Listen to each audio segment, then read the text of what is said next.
Hey guys, welcome back. In this video, I will show you how to edit product page on Shopify. Let's get started. So let's first see what the product page looks like on your actual website.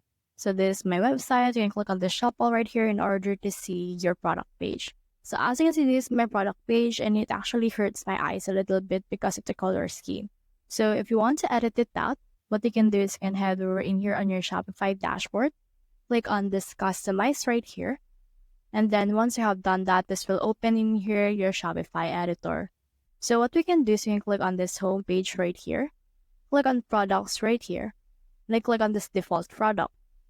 Now in here, you can see your product page, and in here you can see the header. So let's click on the header first, and then you can change out the color scheme of that. So you can click on this color scheme right here, you can click on edit, and you can change it to fit your needs. So for example, let's just make this color black. As you can see, this has changed it to color black right here. Now, as you can see, we can also change out the product page that we have. We just need to head over in here again on our home page.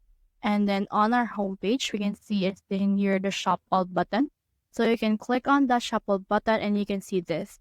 As you can see, since we have changed the color scheme, it will automatically also change the actual thing right here. So for example, you click on this right here and you edit this color scheme. For example, you change it to red. You can see that this background right here will also change into that specific color.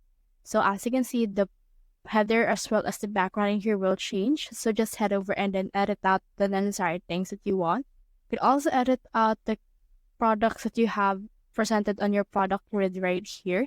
You can also edit out everything that you can see on this product page, like for example, the product cart, the image shape, the quick add, as well as the filtering, sorting, and all of these things. Once you're done with that, click on the save option and you should be good to go. So that's the whole process. If you have found this video helpful, simply leave a like, below, subscribe, because it helps reach more people. See you soon.